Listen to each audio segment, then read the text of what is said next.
Assalamualaikum warahmatullahi wabarakatuh. Salam guru penggerak. Saya Sri Rayuningsih, calon guru penggerak angkatan 11 Kabupaten Wonosobo, Provinsi Jawa Tengah dari TK Aba 4 Rejo.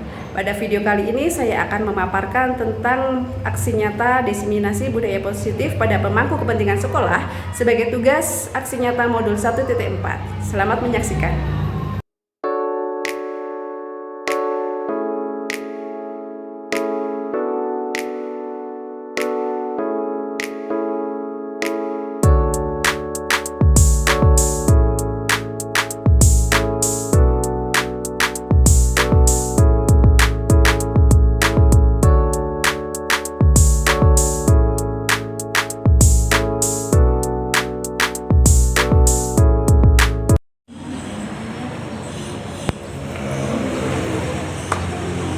Bismillahirrahmanirrahim. Assalamualaikum warahmatullahi wabarakatuh. Waalaikumsalam warahmatullahi wabarakatuh.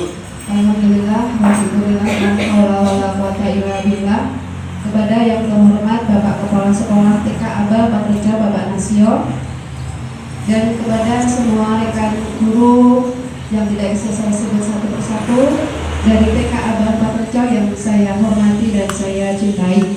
Pertama-tama, marilah kita panjatkan puji syukur kehadirat Allah Subhanahu wa Ta'ala, karena atas limpahan rahmatnya kita pada pagi hari ini bisa berkumpul dalam acara diseminasi disiplin positif pada pemangku kepentingan sekolah sebagai tugas aksi nyata calon guru penggerak angkatan 11. Yang kedua, selawat dan salam senantiasa kita haturkan kepada junjungan kita Nabi Agung Muhammad Sallallahu Alaihi Wasallam yang selalu akan kita nantikan syafaatnya di yaumil qiyamah nanti. Amin Allahumma amin. Pada kesempatan pagi hari ini, izinkan saya menyampaikan latar belakang dari diseminasi budaya positif di sekolah, yaitu konsep inti budaya positif yang belum dipahami secara merata oleh seluruh warga sekolah sehingga lingkungan sekolah yang positif bagi anak belum dapat tercapai.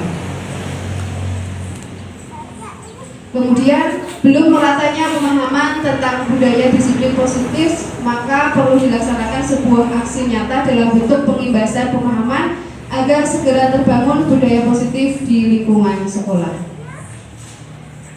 Kemudian tujuan dari diseminasi budaya positif di sekolah ini adalah meningkatkan pemahaman warga sekolah tentang budaya positif. Kemudian terbentuknya motivasi intrinsik pada murid melalui pembuatan keyakinan sekolah atau keyakinan kelas. Sebelum melangkah ke materi,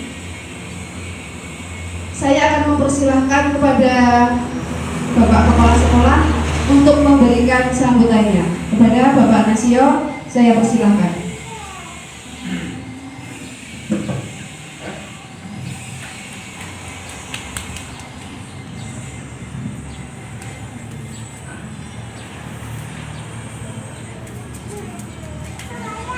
Assalamualaikum warahmatullahi wabarakatuh. Alhamdulillah, puji syukur kepada Allah Subhanahu wa Ta'ala, pada kesempatan pagi hari ini kita bisa berkumpul di tempat ini dalam keadaan sehat walafiat. Yang kedua, salawat dan salam semoga tercurah atas kita junjungan kita Nabi Muhammad Sallallahu Alaihi Wasallam. Pada pagi menjelang siang hari ini, alhamdulillah kita berkumpul dalam kesempatan hari ini untuk bersama-sama kita belajar untuk kegiatan pelaksanaan penyampaian strategi penerapan disiplin positif pada pemangku kepentingan sekolah yang insya Allah nanti akan disampaikan oleh Bu Sri Rayuningsih untuk menjadi calon guru penggerak. Nah, kami dari Kepala Sekolah mengucapkan terima kasih yang besar-besarnya kepada Bu Sri dan juga pada guru yang lain yang terus berinovasi, berinspirasi, terus mengembangkan mutu sekolah kita agar ke depan menjadi lebih baik. Jadi monggo kita terus belajar membuat strategi-strategi yang baru, kita berkompetisi dengan lembaga-lembaga yang lain, tentunya kompetisi dalam hal yang baik, sehingga ke depan ini lembaga kita akan menjadi lebih baik lagi. Bapak Ibu sekalian yang saya hormati, ini kami mengajak bagi kepala sekolah bersama-sama belajar tentang disiplin positif tadi. Nanti akan disampaikan apa sebenarnya disiplin positif pada kepentingan sekolah. Kita dengar bersama, kita simak, dan bisa kita nanti bisa kita laksanakan, kita implementasikan di dalam sekolah kita. Mungkin hanya itu yang bisa kami sampaikan terkait dengan sambutan dari kepala sekolah, dan terima kasih untuk semuanya. Assalamualaikum warahmatullahi wabarakatuh. Waalaikumsalam warahmatullahi wabarakatuh. Kepada Bapak Kepala Sekolah saya aturkan terima kasih. Karena ini sudah mepet jam rawan atau jam kritis, mari kita untuk memfokuskan kembali pikiran kita agar nanti penyampaian dari disiplinasi budaya positif ini bisa tersampaikan pada Bapak dan Ibu dengan baik. Silakan berhadapan-hadapan.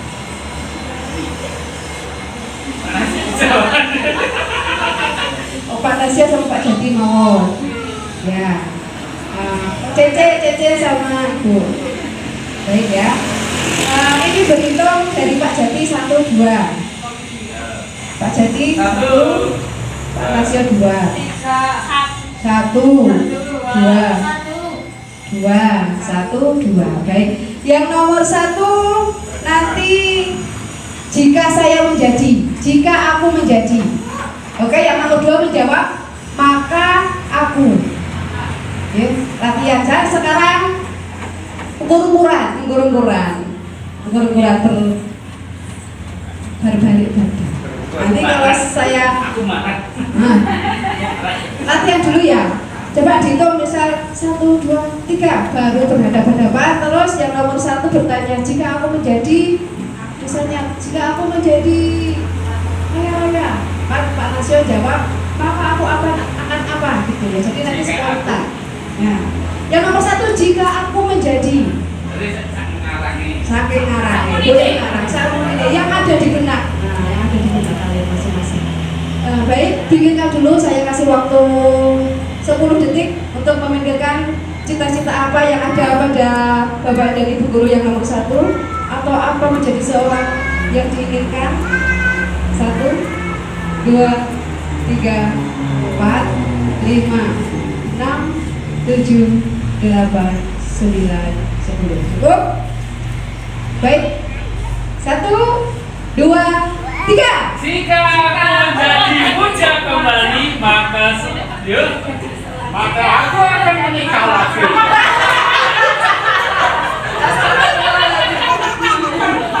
Ada tukang tambah. Ribut Pak Seti. Jika aku muda kembali. Ini alasannya kenapa?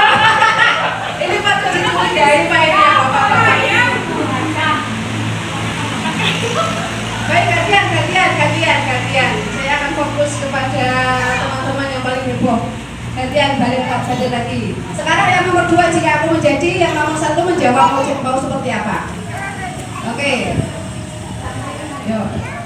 5 detik aja. 1. Ya, udah ya. Oke, nomor 2, jika aku menjadi apa? Nomor 1 jawab. 1, 2, 3. Jika aku menjadi penjaga, maka saya akan tidak akan sekolah lagi. Ya, jadi pedagang loh. Ya, karena jika akan menjadi pedagang, maka saya tidak di sekolah lagi. Saya akan fokus berdagang. Rasanya Pak. Dia kan fokus berdagang.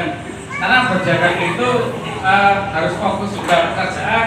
Guru ya fokus, berdagang ya fokus gitu. Terus kira-kira bisa bojone loro, lha iku mari mumet dadi jadi ora ketemu bojone loro.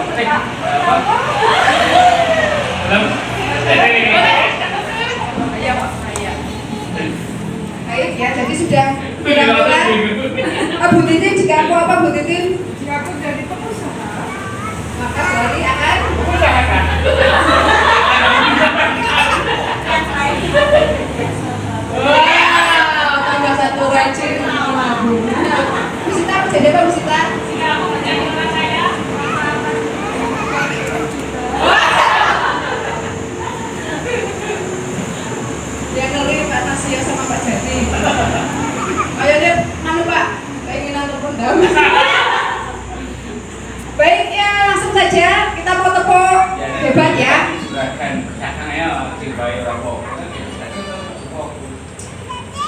hebat, aku hebat, kamu hebat, dia hebat, semua hebat, keren. Ya, ayo 1, 2, 3, kamu hebat, Aku hebat, kamu hebat, dia hebat, semua hebat, keren. keren. Terima kasih, tepuk tangan untuk kita semua.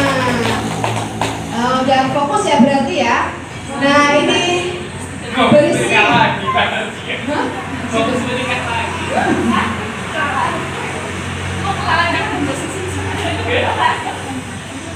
Baik, supaya kita efektif kita langsung saja ke materi. Nah materi di sini yang akan saya sampaikan adalah yang pertama disiplin positif, kemudian motivasi perilaku manusia, yang ketiga keyakinan sekolah atau keyakinan kelas, yang keempat kebutuhan dasar manusia, yang kelima posisi kontrol restitusi, dan yang keenam segitiga restitusi. Nah, ini sebagai pengantar kita masuk ke materi yang pertama. Seorang guru yang baik harus mampu mewujudkan budaya positif yang dimulai dari dirinya sendiri di sekolah. Budaya positif tersebut dapat dijalankan dengan menerapkan konsep inti seperti yang sudah disebutkan dalam daftar materi. Jadi seorang guru untuk bisa menerapkan budaya positif maka harus bisa menerapkan keenam materi ini.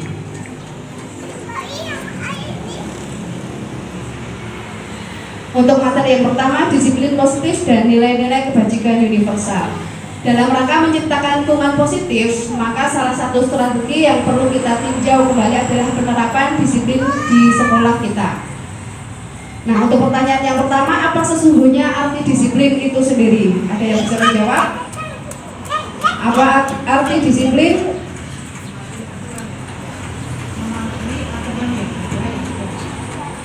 Baik, dari disiplin mematuhi peraturan yang ada yang sudah disepakati. Ada yang lain?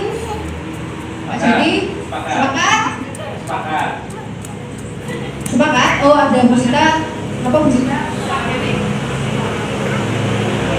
Tepat waktu. Siap, tepat waktu. Oke, ada yang lain lagi?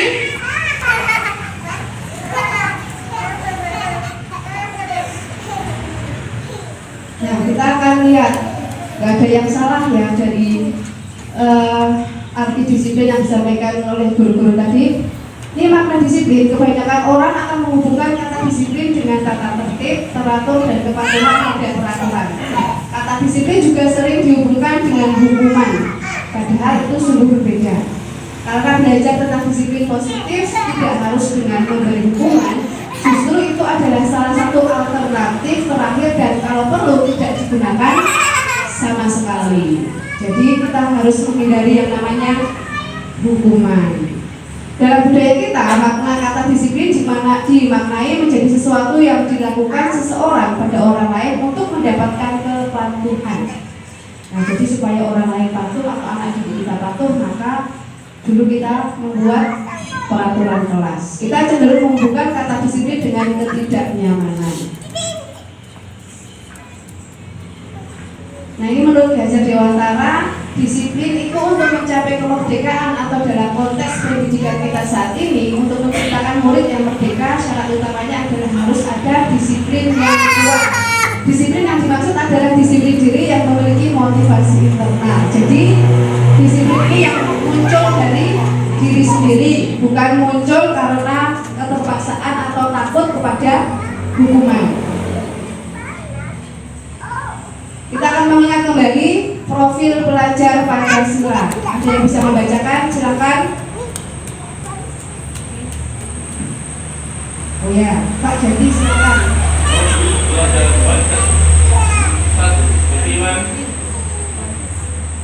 Beriman, bertakwa kepada Tuhan Yang Maha Esa dan berakhlak mulia, berkebinekaan global, bergotong royong, mandiri, kreatif, bernalar kritis.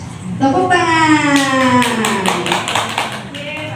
Selanjutnya sikap murid. Nah, jadi ini adalah sikap murid yang mencerminkan disiplin positif, ada toleransi, rasa hormat, integritas, mandiri, menghargai, antusias, empati, keingin-tahuan, kreativitas, kerjasama, percaya diri, dan kebijaksanaan. Selanjutnya 9 pilar karakter atau Indonesian Heritage Foundation. Kita membuka kembali tentang IHF. Ada yang bisa membacakan? Monggo Bu Titin. Ayo Bu Ari. 9 pilar karakter: cinta Tuhan dan segenap ciptaannya, kemandirian dan tanggung jawab, kejujuran, amanah, diplomatis, hormat dan santun, dermawan, suka menolong dan gotong royong, percaya diri, kreatif dan pekerja keras, kepemimpinan dan keadilan, baik dan rendah hati, toleransi, kedamaian dan kesatuan. Terima kasih. Tepuk tangan untuk Bu Ari. Nah, untuk selanjutnya ini adalah ada proyek nilai-nilai kebajikan. Nah, nanti bisa dibaca sendiri karena slide-nya sudah saya bagi di masing-masing guru. Nanti bisa dicermati tentang nilai kebajikan yang harus ada pada diri manusia, terutama untuk seorang guru. Kita masuk ke motivasi perilaku manusia. Nah, kira-kira apa yang dimaksud dengan motivasi? Apa itu motivasi? Dorongan untuk melakukan sesuatu. Dorongan untuk melakukan sesuatu. Mungkin Bu Ria ada yang lain? Oh, itu bersama Pak Jandi. Bu Nunung? Nah, Pak Nasio, apa yang dimaksud dengan motivasi? Semangat, ya.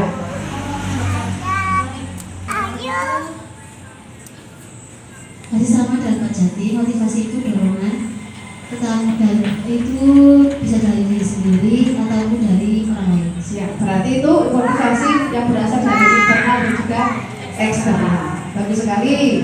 Nah, kita akan melihat apa itu motivasi. Di depan sudah ada. Motivasi adalah dorongan yang timbul pada diri seseorang secara sadar atau tidak sadar untuk melakukan sesuatu tindakan dengan tujuan tertentu. Betul semua tadi ya, guru-guru hebat-hebat semuanya. Kemudian, nah, ada 3 motivasi perilaku manusia. Tadi yang seperti yang Bu Ian katakan bahwa motivasi itu bisa timbul dari dalam diri sendiri dan juga dari orang lain atau dari lingkungan, dari faktor eksternal. Nah, untuk yang pertama, untuk menghindari ketidaknyamanan atau hubungan, ini motivasi perilaku manusia. Kira-kira yang nomor 1 ini masuk ke dalam eksternal atau internal? Eksternal, karena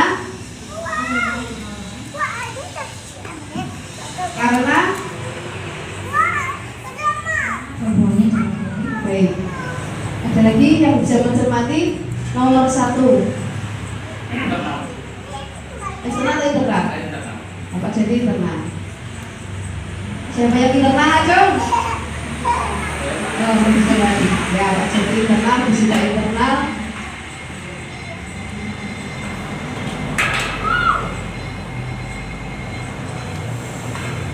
Untuk menghindari ketidaknyamanan atau hubungan, untuk menghindari hubungan. Berarti kalau menurut saya ini eksternal. Karena dia takut dihukum. Dia motivasi yang bukan muncul untuk memperbaiki perilaku diri sendiri, tetapi dia melaksanakan peraturan karena takut dihukum. Berarti yang memotivasi mereka adalah hukuman. Supaya tidak dihukum maka dia patuh kepada peraturan. Nah, mungkin tidak salah untuk sudut pandang tiap-tiap orang, tetapi kalau saya eksternal. Untuk yang kedua, untuk mendapatkan imbalan atau penghargaan. Eksternal, ya, karena motivasinya adalah mendapatkan penghargaan. Kemudian yang ketiga, untuk menjadi orang yang mereka inginkan mencintai dan menghargai diri sendiri dengan nilai-nilai yang mereka percaya. Berarti mereka patuh pada aturan karena memang dia sadar dia itu sebagai apa? Internal. Bisa dipahami ya? Nanti ada tujuannya, kita dari keenam materi ini ada tujuannya tentang motivasi perilaku manusia. Baik, kita sudah paham, kita langsung saja ke keyakinan sekolah atau keyakinan kelas.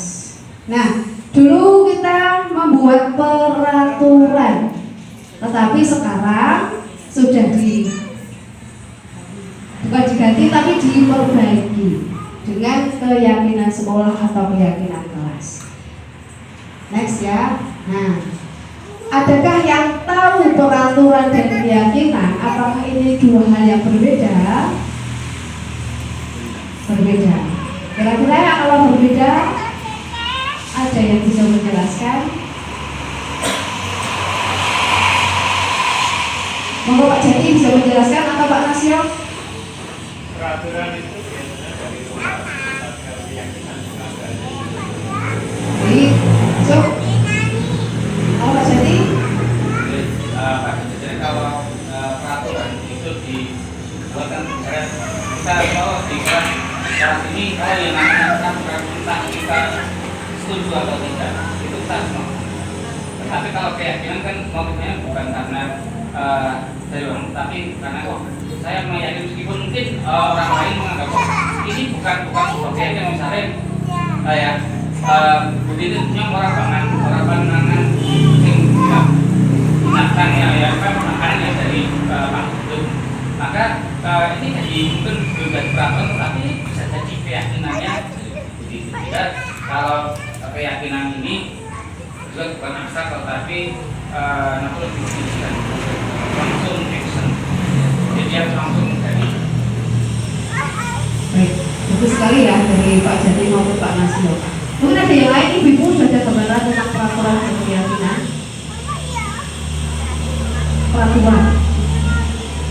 Peraturan itu dilarang ya. Peraturan itu identik dengan dilarang, tidak boleh, jangan, gitu ya. Nah, di sini ada guru berperan dalam mewujudkan terbentuknya keyakinan sekolah atau keyakinan kelas dengan adanya kesepakatan antara kedua murid. Nah, ini bisa dilihat melalui bahasa yang ada di bawah bahwa peraturan seperti yang Pak Jadi Ngeriko sudah ada, tapi saya menambahkan bahwa peraturan itu dibuat sebelah pihak. Ya, jadi misalnya kita seorang guru, kita membuat peraturan di kelas, tetapi tanpa melibatkan murid. Jadi mau tidak mau murid harus melaksanakan atau mematuhi, dan apabila murid tidak mematuhi maka murid mendapatkan konsekuensi atau mendapatkan hukuman. Sedangkan keyakinan itu dibuat atas dasar kesepakatan. Berarti kalau kesepakatan itu guru melibatkan murid, melibatkan anak untuk bisa membuat keyakinan kelas, untuk bisa membuat suasana belajar yang menyenangkan, maka keyakinan kelas dibuat antara guru dan juga murid. Itu deh, bisa dipahami ya. Nah, kita sudah praktek, tetapi ini sekedar melibat atau menedarkan saja supaya kita semakin mantap nanti untuk bisa membuat keyakinan kelas. Kemudian keyakinan dibuat dengan bahasa yang sederhana, mudah dipahami dan menggunakan bahasa yang positif. Misal kalau peraturan tidak boleh datang terlambat, pada keyakinan kelas bisa diubah menjadi datang tepat waktu, atau dilarang keluar kelas bisa diubah dalam bentuk keyakinan kelas menjadi kalau keluar kelas minta izin. Tidak boleh makan di dalam kelas, bisa dirubah keyakinan kelasnya menjadi makan setelah jam istirahat atau setelah selesai kegiatan. Itu guys, sudah bisa dipahami ya? Insya Allah. Nah, ini ada contoh-contoh keyakinan kelas Bapak Ibu semua. Nanti kalau Bapak Ibu cari di Google atau di Canva banyak sekali nih contoh keyakinan kelas. Ada hormati gurumu, tidak berkata kotor, saling menyayangi, fokus belajar, saling menolong dan sopan santun. Ini juga nilai poster keyakinan kelas yang sudah saya buat di LMS. Itu nilai kebajikan utamanya yang saya angkat. Ini ada religius, integritas, tanggung jawab, percaya diri, sabar, disiplin, toleransi, dan gotong royong. Keyakinan kelasnya datang ke sekolah tepat waktu, menciptakan suasana kelas yang nyaman, menjaga kebersihan, berbicara bergantian, minta izin jika keluar kelas, dan meminjam barang milik teman, saling menyayangi dan anti bullying, menghargai perbedaan dan bekerja sama dengan teman. Ini yang bisa kita buat. Nanti insya Allah kita nextnya akan belajar membuat Canva. Karena Canva nanti tidak harus di laptop, tetapi di HP bisa menggunakan akun belajar ID teman-teman semuanya. Banyak sekali kegiatan di situ. Nah, next ya. Nah, ini ada hubungannya lagi, ada kebutuhan dasar manusia. Nah, ini ada 5 kebutuhan dasar manusia. Yang pertama, bertahan hidup, kemudian kasih sayang, kebebasan, kesenangan, dan juga penguasaan. Nah, kita untuk bisa memahami materi kebutuhan dasar manusia, saya akan mengangkat kasus atau studi kasus yang real yang terjadi di kelas. Ini kebanyakan sebagian besar terjadi di kelas. Setiap kelas ada anak-anak yang seperti ini. Ada yang bisa membacakan?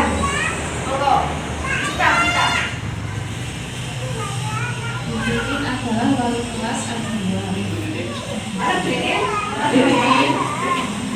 Beliau sedang bingung karena ada salah satu siswa yang sering membuat ulah. Dia bernama Doni.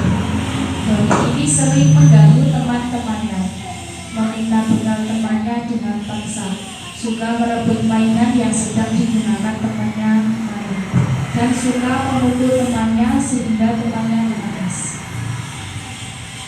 Terima kasih Bu Sita.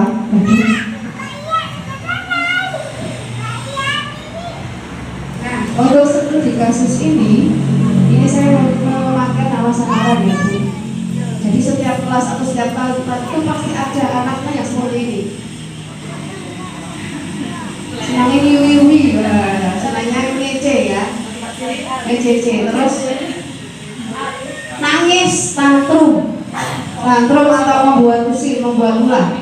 Nah, jadi kita untuk menganalisis sebenarnya ketika kita sudah tahu kebutuhan dasar manusia, maka kita nanti akan tahu sebenarnya dia itu kenapa sih. Karena ternyata seorang guru harus tahu ya, harus tahu kebutuhan dasar manusia ya. Sepakat ya Mas Jati? Kita harus paham ya. Karena ini yang kita hadapi itu anak-anak yang unik-unik sekali.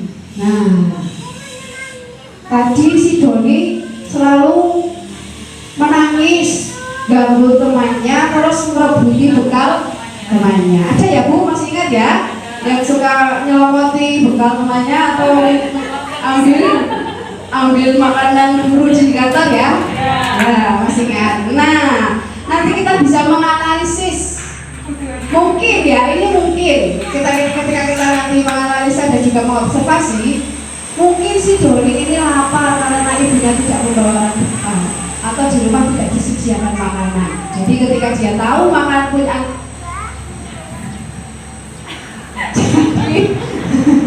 jadi ketika Doni ini melihat makanannya teman-teman kepingin dan merebut dengan paksa. Jadi bisa dilihat bahwa sebenarnya kebutuhan Doni ini apa yang belum terpenuhi.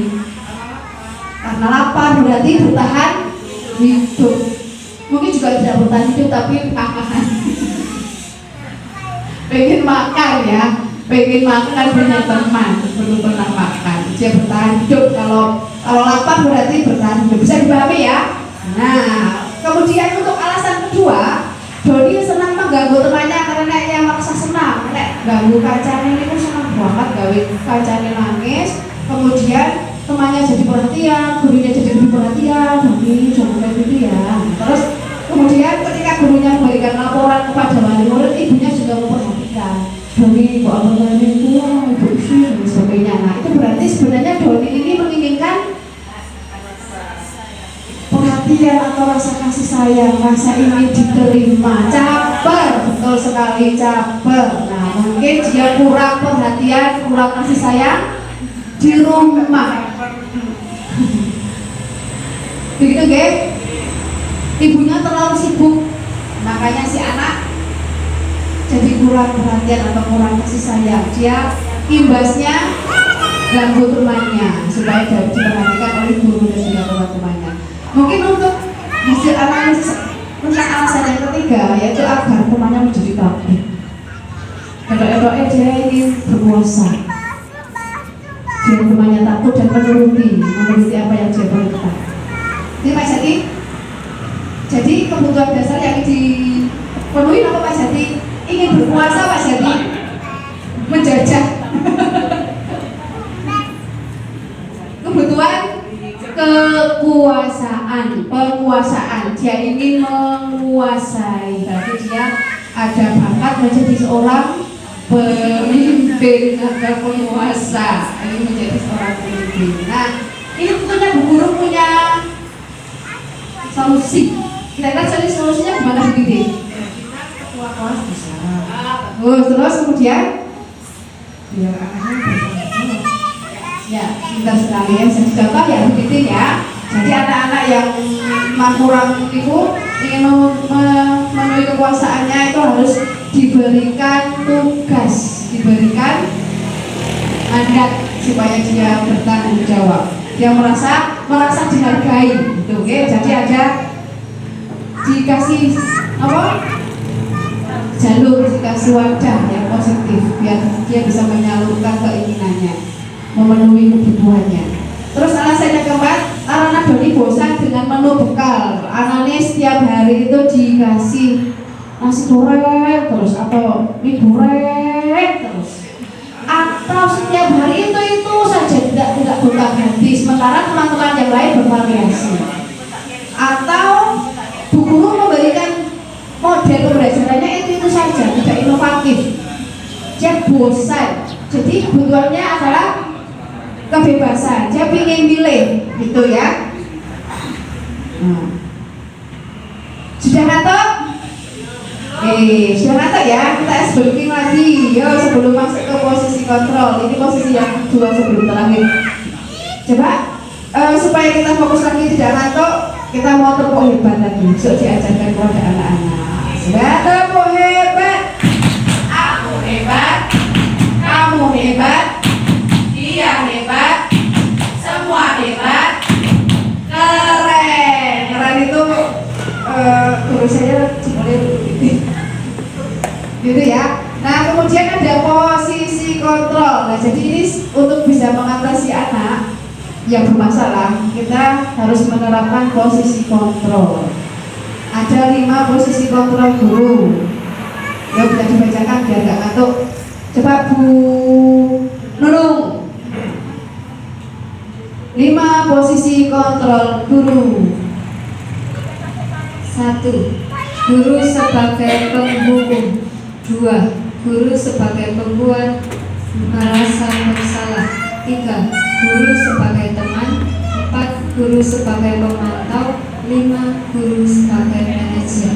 Oke, tepuk tangan.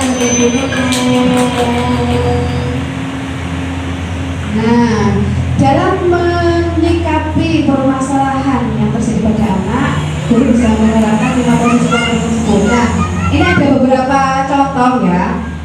Jika guru memposisikan sebagai penghukum, maka bahasanya agak tegas. Jadi, nek sampean tasih ganggu, kalau kamu masih ganggu terus, besok kamu tidak boleh masuk ke kelas. Atau kalau dalam tingkatan yang lebih tinggi, mungkin anak SD, Doni kalau kamu ganggu terus, bikin anak nangis terus, besok kamu berdiri di depan kelas sambil menjewer kupingnya atau kakinya di angkat 1, misalnya seperti itu. Dia menghukum. Nah, jika guru sebagai pembuat merasa bersalah, itu gurunya memelas. Itu juga dulu saya ada seperti itu. Bu Doni, gak kasihan apa sama guru capek banget. Masih ingat kan dulu pas saya sering keluar kelas, itu ada salah satu guru kita, Bu ya, saya pasrahi kelas saya dan dia menangis. dia menangis memelas gitu sama anak-anaknya karena anak-anaknya luar biasa aktif. Nah itu berarti guru membuat merasa bersalah. Nggak kasihan bro sama buku-buku capek sekali sampai gak ada suaranya gitu ya. Nah jadi berkata-kata main anak itu merasa berarti salah, bersalah gitu. Kemudian guru sebagai teman berarti saya mau lah, jangan seperti itu lah, jangan baik gitu ya. Bahasanya lebih komunikatif seperti seorang teman. Kemudian guru sebagai pemantau itu seperti checklist ya. Jadi Doni bener nggak? Doni tadi membuat si A nangis, bener. Kenapa alasannya? Nah, jadi guru menginterogasi gitu ya. Kemudian yang terakhir ini yang harus dilakukan adalah guru sebagai manajer. Nah, jadi di sekolah juga guru harus bertindak sebagai manajer. Bahasanya lebih halus, tidak mendikte, mengarahkan sikap yang lebih baik. Ya, jadi guru komunikatif, bahasanya seperti teman, juga mengarahkan gitu. Jadi nanti ada mengarahkannya. Nanti ada contoh-contohnya. Nah, di antara kelima posisi kontrol, sebaiknya seorang guru menggunakan posisi sebagai manajer. Sebagai manajer itu berarti guru selain apa? Selain mengingatkan, guru juga mengarahkan, bukan hanya mendikte bahwa dia salah, tapi guru juga mengarahkan. Nah, ini ada hubungannya lagi dengan segitiga restitusi. Nah, jadi setelah guru memahami posisi kontrol ini dalam menangani permasalahan anak di kelas, itu guru menggunakan segitiga restitusi. Ini adalah hal yang baru. Saya aja baru saja memahami. Nanti mudah-mudahan juga teman-teman akan memahami dengan segitiga restitusi. Nah, bisa dibaca ya. Restitusi proses menciptakan kondisi bagi murid untuk memperbaiki kesalahan mereka sehingga mereka dapat kembali pada kelompok mereka dengan karakter yang lebih kuat. Jadi murid anak yang bermasalah ini tidak serta-merta dihukum, tetapi diarahkan supaya dia nanti kembali lagi ke kelompoknya dengan karakter yang lebih baik atau lebih kuat. Terus restitusi juga proses kolaboratif yang mengajarkan murid mencari solusi untuk masalah. Jadi guru juga berkolaborasi dengan anak untuk bisa mencari solusi, membantu murid berpikir tentang orang seperti apa yang mereka inginkan dan bagaimana mereka harus memperlakukan orang lain. Nah, di sini ada segitiga restitusi. Yang pertama menstabilkan identitas itu yang bawah, terus yang sisi yang ke atas itu validasi tindakan yang salah, dan yang ketiga menanyakan keyakinan. Nah, ini kalau dibaca saja tidak paham. Nah, nanti kita akan praktek di kasus Doni tadi, Ibu Titi dengan Doni. Nah, yang menstabilkan identitas yaitu dilakukan berdasarkan prinsip bahwa berbuat salah adalah proses pembelajaran yang nantinya akan menggeser identitas gagal ke arah identitas sukses. Jadi ciri-cirinya seperti ini kalau menstabilkan identitas. Mungkin Doni nggak apa-apa loh, nggak apa-apa Doni sekarang mengganggu teman atau merebut makanan punya teman, itu hal yang wajar, nggak apa-apa. Guru juga dulu kayak gitu, teman-teman juga yang lain ada yang seperti itu, tetapi ternyata itu perbuatan yang kurang bagus. Bukan kita membenarkan si Doni berbuat ulah seperti itu, tetapi kita mesti menjaga identitas dulu supaya Doni tidak merasa menjadi anak yang salah atau down ya. Kita mesti menjaga identitas dulu. Atau gak apa-apa, tidak apa-apa kamu berbuat seperti itu wajar gitu ya. Itu kalimat menjaga identitas pada sisi yang bawah. Kemudian yang kedua, validasi tindakan yang salah berdasarkan prinsip bahwa perilaku mempunyai maksud untuk memenuhi suatu kebutuhan. Nah, jadi untuk yang kedua itu kita menanyakan maksud. Ini ya, sisi yang kedua ini menanyakan maksud. Tentu kamu punya alasan kenapa kamu melakukan itu. Kenapa kamu suka merebut teman? Kenapa sih? Ya. Terus kenapa sih kamu suka ganggu teman? Alasannya apa? Nah, itu sebagai sisi yang kedua, memvalidasi tindakan yang salah. Kemudian berikutnya menanyakan keyakinan. Nah, jadi kan kita sudah berkeyakinan kelas. Jadi kita arahkan, tentunya kamu masih ingat dengan keyakinan kelas kita bahwa sesama teman harus saling menyayangi. Kalau mau minta sesuatu harus minta izin. Nah, jadi ada urutannya supaya anak-anak itu cara mengatasi permasalahannya tepat dan dia bisa kembali ke kelompoknya dengan karakter yang lebih baik. Itu yang diharapkan, bukan serta-merta kita menghukum. Sudah paham ya Ibu tentang itu ya? Sudah bisa dipahami? Nah, jadi kita mulai besok kita dalam mengatasi kasus pada anak, permasalahan pada anak, kita bisa menerapkan segitiga restitusi. Kita bisa memanggil anak tersebut, kita bisa berbicara secara emosional ya, melakukan pendekatan secara emosional kepada anak-anak. Oke. Nah, sudah cukup, kira-kira sudah cukup. Kita nanti ada yang mau ya, terima kasih. Nanti akan ada sesi sebentar, kita mau praktek membuat segitiga terus akan membuat keyakinan kelas. Mungkin ada yang mau ditanyakan atau ada tanggapan tentang kasus. Kita nanti diskusi belajar bersama-sama tentang menangani kasus anak atau permasalahan anak.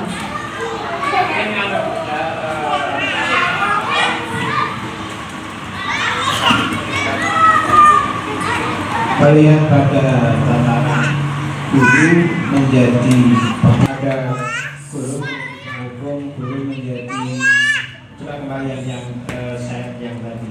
Oh iya, posisi kontrol. Posisi kontrol itu.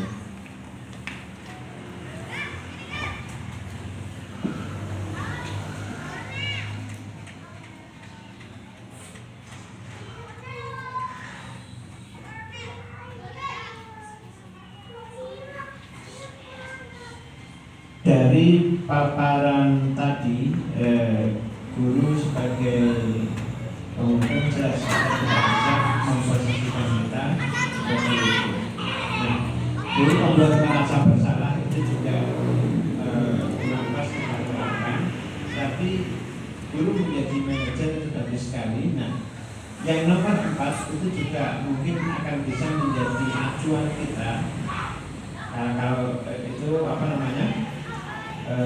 Tanggapan dari saya, karena kita akan mengetahui kenapa sih anak itu kamu berbuat seperti kenapa. Kita tahu alasannya, tahu alasan kok mereka begini, ya, gitu. Sehingga setelah begitu baru kita masuk pada manajer, menjadi manajer. Bisa nggak itu? Misalnya dulu kita sebagai pemantau, yang memantau anak seperti itu kok. Kalau kita tidak tahu alasannya, berarti kita sesuatu yang dia sebenarnya itu tidak tahu kenapa mereka seperti itu. Nah, itu bisa nggak mungkin sebagai pemantau kita terapkan, kita sebagai manajer itu lebih. Terima kasih. Ini kalau menurut saya yang itu bagus sekali dari Pak Nasio, kepala sekolah. Itu yang pertama memang kita harus memantau dulu Pak, sebagai kita menganalisa tadi dia benar tidak melakukan tindakan tersebut. Kemudian kita akan tanya apa sih alasannya. Terus kemudian kalau kita di level TK itu tidak bisa kita melakukan observasi hanya dengan anak, tetapi kita juga harus tahu kehidupan dia di keluarga, di rumah. Nah, setelah kita memantau, tentunya kita akan menjadi manajer Pak. Nah, setelah memantau, kita akan mengambil posisi kontrol menjadi seorang manajer dengan cara mencari solusi. Nah, mencari solusi, kemudian dalam posisi kontrol manajer ini, dalam mencari solusi atau menangani permasalahan pada anak, kita menggunakan praktek segitiga restitusi itu Pak. Nah, itu sebagai bahan kita memantau dan juga memanajeri si anak ini. Nah, dalam langkah-langkah itu kita bisa menggunakan segitiga restitusi. Nah, teman-teman, dalam proses restitusi segitiga restitusi ini tidak bisa salah satu langkah ini ditinggalkan, karena apabila satu langkah ini di skip maka tidak akan jadi segitiga. Nah, jadi untuk memantau kita mesti bukan identitas dulu. Kenapa sih gitu ya? Kenapa sih kamu melakukan itu? Wajar kok, nggak apa-apa. Kamu kan lapar ya. Jadi kamu terbukti makanan milik teman, nggak apa-apa. Yang ini bisa diulangi. Nah, terus kenapa sih? Alasannya apa sih? Gitu kan? Kita mantau ya, Kak.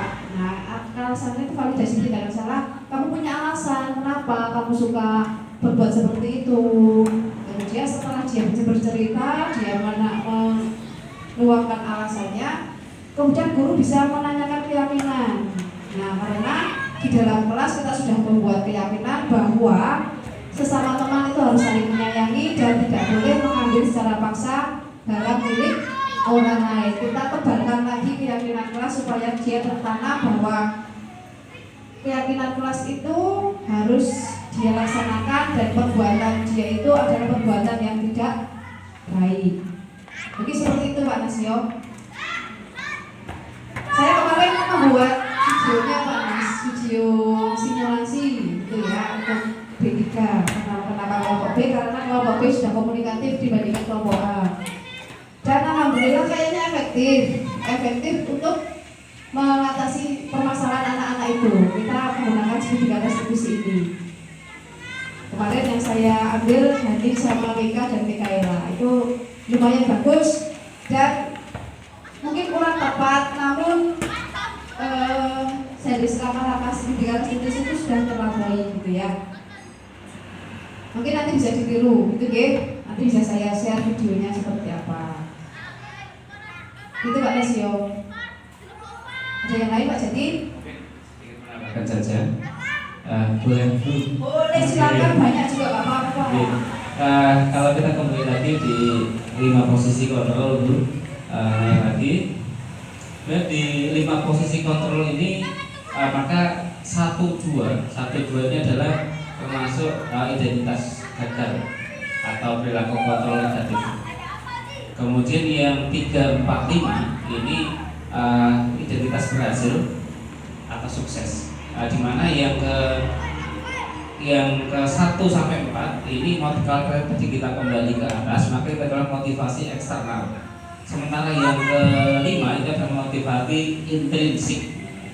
Kemudian kalau di 3 dan 4 ini termasuk di dalam perilaku kontrol positif. Kemudian yang kelima ini guru sebagai manajer maka dia adalah kontrol diri. Nah kemudian sebenarnya ini nanti akan ada sedikit perbedaan dan lain sebagainya. Kalau yang 3, 4, 5 ini sebenarnya masih oke lah karena ini masih tetap perilaku kontrol positif. Nanti kita bisa bedakan di dalam tindakan nyata nih sebagai contoh. Ini untuk guru berbuat, misalnya kalau yang penghukum maka guru tersebut akan menghardik, menunjuk-nunjuk, menyakiti, menyindir. Ini tidak hanya sekedar tetapi dalam konteks kita sebagai guru juga, sebagai pribadi juga. Kalau penghukum kita maka akan seperti itu, menghardik, menunjuk, menyakiti, menyindir. Ini adalah perbuatan yang sebenarnya dia tipe orang penghukum. Kemudian yang kedua, membuat orang merasa bersalah, maka berbuatnya guru berbuat berceramah, menunjukkan kekecewaan mendalam dan sebagainya. Kalau yang guru berbuat yang sebagai teman, maka membuatkan alasan-alasan untuk murid-muridnya. Ini jadinya guru terlalu dekat dengan teman kan seperti orang-orang. Nah itu kok itu karena tadi terlambat karena ada acara OSIS, misalnya karena misalnya itu kelas SMA dan sebagainya. Kemudian yang pemantau maka akan menghitung dan mengukur setelah dia disampaikan Bu Sri. Terkait dengan checklist sehingga standarnya ya terkait dengan output yang dia buat. Nah kalau untuk manajer mengajukan pertanyaan-pertanyaan, ada guru berkata di cirinya, jadi kalau untuk guru maka kalau kamu tidak melakukannya, saya akan berarti ini hukum. Ini ada penekanan dan juga ada hukumannya. Kemudian kalau yang mau orang bergerak, kamu sudah mengecewakan ibu bapak. Nah ini mengecewakan guru misal. Ini berarti membuat orang merasa bersalah. Kemudian yang berkata kalau sebagai teman, tahu kan untuk bapak atau ibu ya sudah nanti baru terus bantu bereskan. Berarti ini kadang-kadang positif, kadang-kadang negatif juga kalau jadi teman. Kemudian yang pemantau apa peraturannya, baik kembali ke aturan, bukan makanya tadi kita butuh kesepakatan kelas. Saya kelas kelas belief lah. Kenapa bukan peraturan? Karena seperti ini, kalau pemantau ya dia karena diterapkan dengan aturan, kemudian apa konsekuensinya atau sanksinya berdasarkan ayat sudah ada. Kemudian kalau kontrol diri, apa yang kita yakini, ini manajer sebagai manajer tadi. Apa kamu yakini hal tersebut benar atau rahasia asli ini? Kemudian hasilnya, tentunya kalau yang penghukum nanti anak menjadi pemberontak, pendendam, menyalahkan orang lain, ini boleh pendendam. Ketika bocah kok begini, itu sih salah itu. Saya itu dulu, berarti karena ini pola asuhnya kan menjadi seorang. Kemudian pembentukan masa besar, hasilnya menyembunyikan atau menyanyikan berbohong, ini seperti itu. Kalau yang teman, ini negatifnya biasanya anak akan menjadi ketergantungan. Kalau yang memantau menyesuaikan bila diawasi, orang ya orang. Ketika ada pengawas, ketika ada guru, ketika ada kepala sekolah, maka akan berbuat baik. Tetapi ketika tidak, ya lebih santai wae. Ini banyak di sekolah-sekolah yang apalagi saya kalau swasta pun berarti kalau yang ASN banyak juga yang ternyata seperti itu, tidak termasuk memotong gate. Kemudian yang kalau yang manajer maka menguatkan watak atau karakter, yang penting pembentukan karakter, maka ada ataupun tidak ada, maka akan tetap berbuat sesuai keyakinan. Nah, maka monggo saya kira memang kalau yang terbaik adalah di manajer, ada teman pemantau itu proses oke lah, tidak masalah. Kemudian terkait dengan segitiga restitusi, memang mereka belajarnya mengerti kesan salah juga ini pertolongan dari mas. Itu satu aja. Nah sekarang kan itu nomor berapa? Penyediaan alat kontrasepsi itu kan. Oke, ini terkait dengan menstabilkan identitas, maka memang ketika orang bersalah, orang kasus seseorang kadang langsung ganti ngedol. Oh dia merasa mungkin yuk. Ini kadang-kadang ada stigma negatif juga. Maka pentingnya menstabilkan identitas biar tidak sampai kehilangan identitas dan ngedrop tadi karena kadang-kadang misalnya dulu kasusnya saudaranya Bu Titin ini saya karena dia sudah meyakini dalam hatinya bahwa kan ini tidak distabilkan identitasnya, jika dia merasa nyongkek bukan nakal, nyongkek bukan nyongkek nyolongan, ini karena tidak distabilkan identitasnya. Nah, maka penting untuk menstabilkan identitasnya biar dia masih bisa up lagi. Kemudian validasi tindakan yang salah. Oh, seperti validasi kan, validasi nak gunung kemarin kan dapat validasi apa dulu? Validasi itu berarti oh itu apa? Validasi itu baru mengiyakan bahwa yang salah. Maka dia akan sadari sendiri bahwa oh yang mau nakalikan saat ini salah. Ini validasi tindakan yang salah. Kemudian menanyakan keyakinannya berarti kembali lagi mengingat catatan Gusti.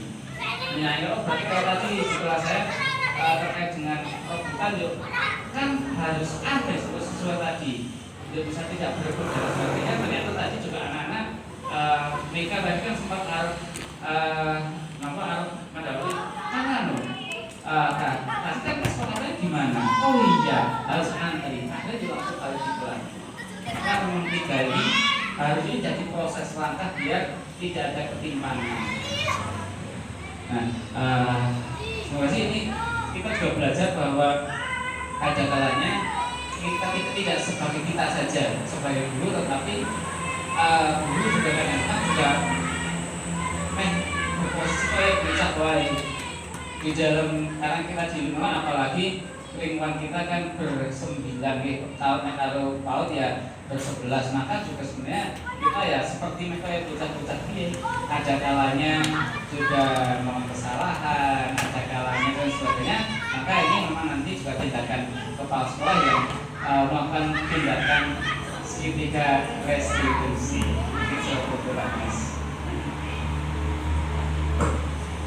Terima kasih, luar biasa sekali penambahan dari Pak Jati. Ini akan menguatkan kita tentang bagaimana kita nanti akan menerapkan segitiga restitusi kepada putra-putri kita. Nanti kalau ada permasalahan dalam kelas, nanti setidaknya Bapak dan Ibu guru sudah tahu bagaimana akan bersikap. Itu oke? Ada hal yang lain mungkin? Saya nambahin. Ya. Tadi dari disampaikan sama Pak Jati, ketika kita berada di sekolah, tentunya lingkungan sekolah kita terapkan dinamakan segitiga restitusi antara guru dengan anak. Ketika kemudian kita bersama-sama dengan guru, itu juga kepala sekolah dengan guru, dan tambah satu lagi ketua yang berada di rumah, maka panjenengan itu menjadi ibu dan anak-anak juga kita terapkan restitusi. Ini yang paling Ya, bagus. Termasuk Permasalahan itu juga ini juga perlu. restitusi. Nanti kita parenting, insya Allah kita rencanakan parenting untuk materi kita segitiga restitusi. Gitu, oke? Karena sekarang anak-anak itu luar biasa karakternya semakin kuat dan anak-anak semakin aktif. Perlu pembekalan juga untuk ibu-ibu kita karena kita harus berkolaborasi dengan wali murid. Bagaimana kita akan mewujudkan murid yang memiliki nilai profil pelajar Pancasila seperti yang kita cita-citakan. Demikian saja, apakah ada yang mau ditambahkan kembali? Mungkin sebentar karena waktunya masih ada, saya mau menyampaikan tentang proses pembuatan segitiga restitusi, proses pembuatan keyakinan kelas. Nah, nanti jadi ibu-ibu bisa membuat di Canva masing-masing.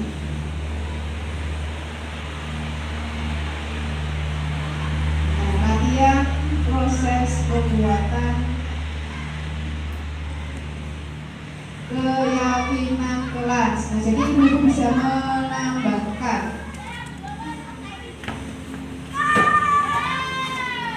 Nah, ini salah satu yang sudah saya buat itu tidak boleh datang terlambat. Kemudian biasanya peraturan dalam bentuk bahasa yang mendikte, oke? Biasanya peraturan kelas itu tidak boleh datang terlambat. Terus ini peraturan dulu misalnya. Nah, tidak boleh datang terlambat, terus bisa kita ubah menjadi kalimat positifnya datang tepat waktu. Tuh ya, datang tepat waktu. Kemudian keyakinan kelas atau kesepakatan. Buat kesepakatannya berarti nilai kebajikan yang akan kita tuju berarti datang tepat waktu itu adalah disiplin. Nah, ini juga ada tabel T dan tabel Y nanti ya. Kita ke tabel T dulu. Tampak seperti, nah datang tepat waktu, tampak seperti datang tepat waktu, tidak tampaknya itu kebalikannya, datang terlambat. Kemudian di tabel Y-nya terdengar, terlihat, berperilaku, terdengar terima kasih sudah mau bekerja sama dengan baik hari ini. Terus terlihatnya dia semangat, berbuat baik, menghargai, empati, bekerja sama dengan teman. Berperilakunya berarti tanggung jawab, sopan santun dan disiplin. Nah, di sini ada tugas murid. Tugas murid ada mendengarkan, aktif mengikuti kegiatan di kelas, menaati keyakinan kelas. Tugas guru mengajar dengan menyenangkan. Terus nanti bisa ditambah lagi, nanti di lain waktu kita belajar ini lagi. Bukan tugas murid, malas gaduh juga di dalam kelas, tidak menaati keyakinan kelas. Terus bukan tugas guru, mengajar dengan kegiatan yang membosankan. Jadi sebagai guru kita harus inovatif, mengajar sesuai dengan perkembangan zaman atau sesuai kodrat zaman. Menuntut murid, tidak menuntut tetapi ini menuntut. Kita sudah sering meninggalkan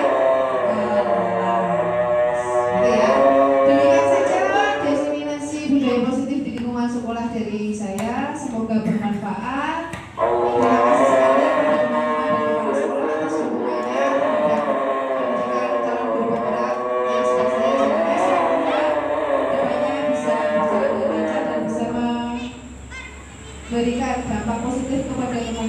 Allahu